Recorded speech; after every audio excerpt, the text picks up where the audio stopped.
నమస్తే, welcome to our channel. YCP ప్రభుత్వం గత 5 ఏళ్లలో కూడా పారిశ్రామికవేత్తల్ని తరిమి కొట్టిన ఘటనను చూసాం. మరి ఇప్పుడు కూటమి ప్రభుత్వం అధికారంలోకి వచ్చిన తర్వాత పారిశ్రామికవేత్తలు ఎలా పరుగున వస్తున్నారో మనం అది కూడా చూస్తున్నాం.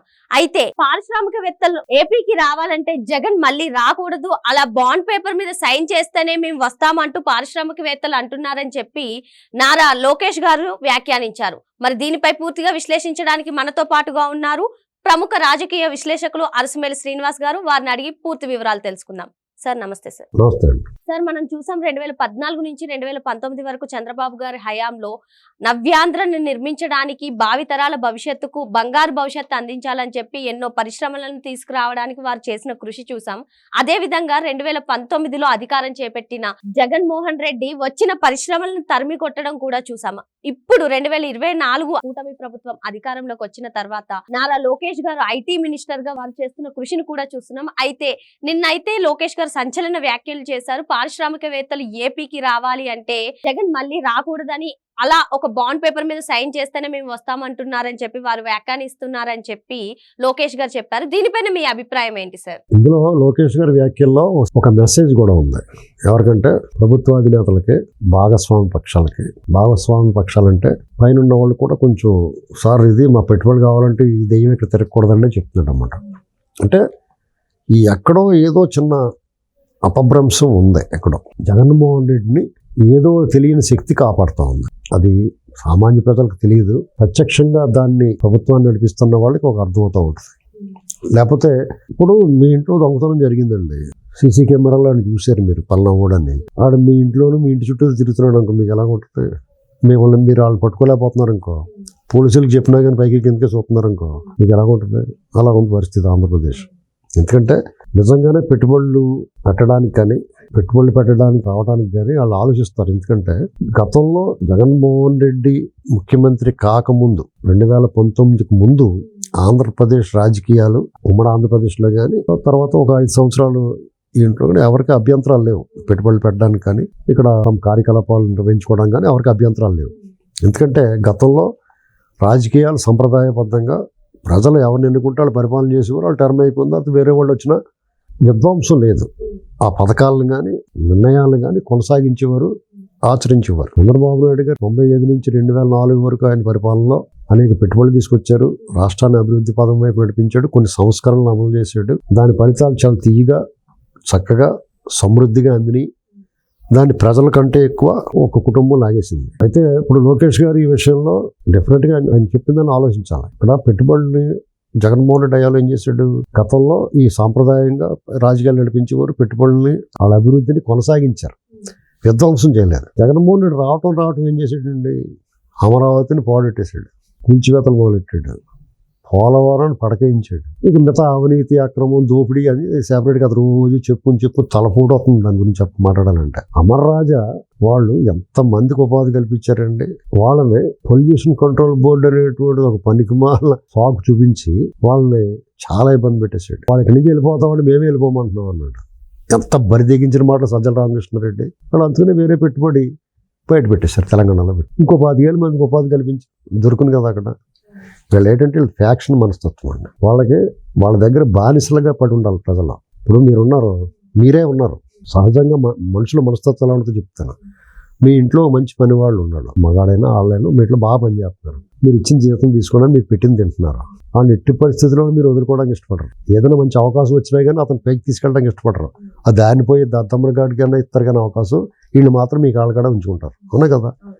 సేమ్ ఫ్యాక్షన్ మనసుతో ఇంకొంచెం విస్తృతంగా ఉంటుంది. ఓ బియ్యం మూట ఇచ్చి నెలకి ఎంతో కొంత ఇచ్చి వాళ్ళు కూడా తిప్పుకోవాలనుకుంటారు తప్ప వాళ్ళు చదువు రావటం కానీ, వాళ్ళు ఉద్యోగాలు రావటం కానీ, వాళ్ళు బతుకు బాగుపడటానికి వాళ్ళకి ఇష్టం ఉండదు. మరి అవన్నీ ఉంటారు, చెప్పిన మాట వింటారు కదా. అదే ఉద్దేశం.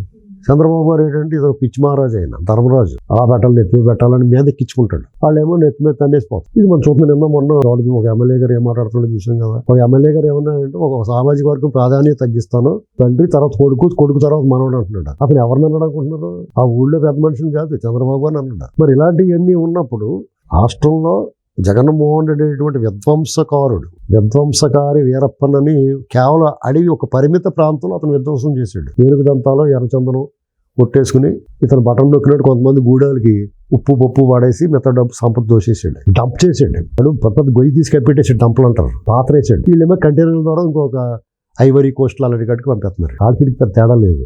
అక్కడ చిన్న ఏరియాలో చేసాడు, ఇతను మొత్తం రాష్ట్రం మొత్తానికి చేసాడు. ఇతనితో పాటు కందం వచ్చింది అనుకోండి, దాని పిలకలు ఉంటాయి పక్కనే చిన్న చిన్న బొడుకుల్లాగానే. అలాగా జగన్మోహన్ రెడ్డి పెద్ద కంద అనుకోండి, సజ్జల రామకృష్ణారెడ్డి, పెద్దిరెడ్డి ఇలాంటి వాళ్ళు అందరూ ఉన్నారు చూసారా, మిథున్ రెడ్డి, ఈ బ్యాచ్ అందరూ కూడా వెంకటరామరెడ్డి అని ఉద్యోగ సంఘాలు ఇవన్నీ పిలకలు అన్నమాట, చిన్న చిన్న పిలకలు, ఆ కందకి చుట్టూరు మొలిచిన పిలకలు అన్నమాట. వీళ్ళంతా ఏం చేశారంటే ఎవడికి దోసిన గాడికి ఎవడికి కంకిన గాడికి వాళ్ళు దోసిపోతూ ఉంటారు. పెద్ద చేయి ఉన్నవాడు పెద్ద గుప్పుడుతో పట్టుకుపోతే, చిన్న చేయి ఉన్నవాడు చిన్న గుప్పుడుతో పట్టుకుపోయి రాష్ట్రాన్ని. వీళ్ళందరూ ఇంకా బయట తిరుగుతుంటే ఎప్పుడు వచ్చి మీద పడతారని, ఇప్పుడు బందిపోటు దొంగలు పక్క ఊళ్ళో పడ్డారంటే ఈ ఊరోళ్ళు అప్రమత్తం అవుతారు. అలాంటిది గత 5 సంవత్సరాలు రాష్ట్రాన్ని దోచేసుకున్నాడు, ఇంకా రోడ్డు మీద తిరుగుతున్నారు వీళ్ళు అనుకున్నప్పుడు ఆందోళన ఉంటుంది. సహజంగానే ప్రజల్లో ఇప్పుడు 6 నెలలు అయింది, ఎవరికి సంతోషం లేదు, బ్రహ్మాండంగా పరిపాలిస్తున్నారు వీళ్ళు. అలాగా ప్రజల కోణంలో చూడండి, సంక్షేమం జగన్మోహన్ రెడ్డి కన్నా బాగా చేస్తున్నారు. ఉద్యోగులకి 1వ తారీఖు జీతం అందంగా అప్పిస్తున్నారు. పథకాలు వీళ్ళ మీద ఒక భరోసా ఉంది, గ్యారంటీకి ఇస్తారు బాబు. పెట్టుబడులు ఆఖరికి ఇంత దారుణమైన పరిస్థితులు కూడా పెట్టుబడులు తీసుకొస్తున్నారు. అసలు రూపాయి పుట్టిన పరిస్థితుల్లో ఎక్కడ జీతాలు కానీ సంక్షేమ పథకాలు కానీ ఆపట్లేదు. ముఖ్యంగా ప్రశాంతంగా పడుకుంటున్నాడు అందరూ.